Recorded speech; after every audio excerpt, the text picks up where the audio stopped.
ordinary December afternoon. Though the air was cold and crisp, it was still all right to hang laundry outside. Toru was just walking into the house with her laundry basket as she passed the living room. The laundry is finally finished. I'm glad it's done. It was so cold outside. Now I wonder what I should make for dinner. Toru-kun, could you come in here for a moment? Ah, yes! She walked into the common room and found all three male occupants of the house seated there. Huh? Why is Yuki-kun and Kyo-kun sitting with Shigure-san? They all look so serious. Toru thought to herself in surprise. Placing her laundry basket by the door, she took a seat at the table. Immediately, she felt warm in the scarf and jacket she'd put on while outside. You're all red! Kyo glared at her accusingly. Honda-san, do you feel unwell?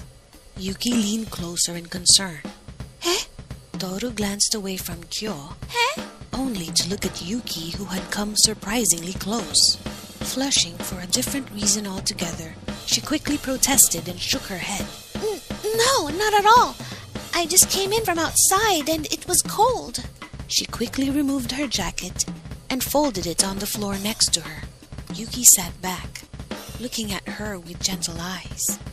Kyo, on the other hand, looked at the screen door and focused on the cat shape pasted to it. His brow furrowed, but his shoulders relaxed. Toru-kun, you can sleep with me if you get cold at night. You damn dog! Yuki punched Shigure to the floor, and Kyo kicked him while he was down. Then they both threw themselves back into their seats and glared at opposite walls.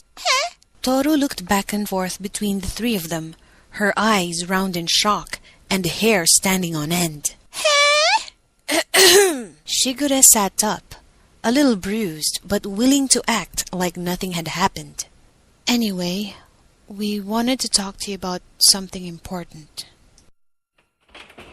The tension jumped in the room.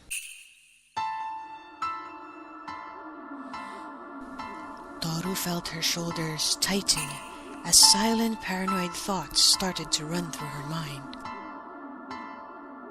Oh no! Did I do something wrong? Did I do something embarrassing? They are high-class people with bank accounts and great houses.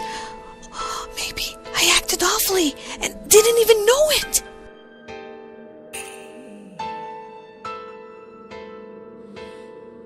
It's about Christmas.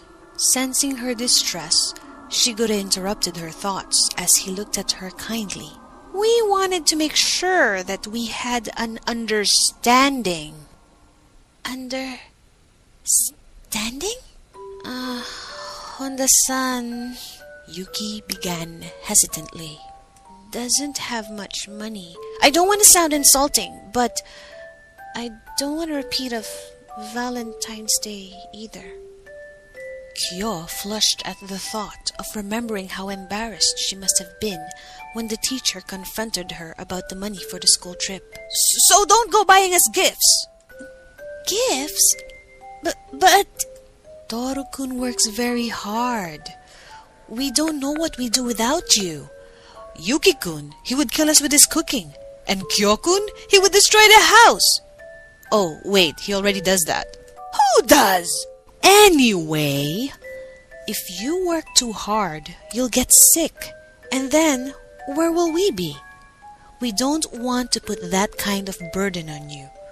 You do understand, right, Toru-kun? Toru nodded, stood up, and bowed. Yes, I'm sorry to cause you such concern. You're all so kind to worry about me. Oh, I have to get to the market if I'm going to get dinner ready on time. Yuki half rose out of his seat as Toru put on her jacket. I'll go with you to carry the bags. Oh, no, it's not necessary. I'm just getting a few things, she replied with a smile. I'll be back as soon as I can. Come back safely now. With that, she ran out the door, leaving both boys to watch after her.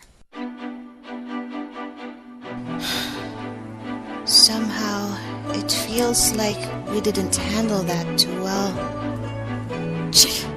She's too polite to let us know that we hurt her feelings. Shigure watched his cousins worry and smiled in amusement as he sipped his tea. Then he looked down in surprise at his mug. Ara, it's empty! What a fun supper! Now let us gather together for the tears brought by today's sorrow. We'll give the strength we need tomorrow. La la la la la la la la. It's all wonderful love and life. La la la la la la la la. Love with all you have, love and life. La la la la la la la la.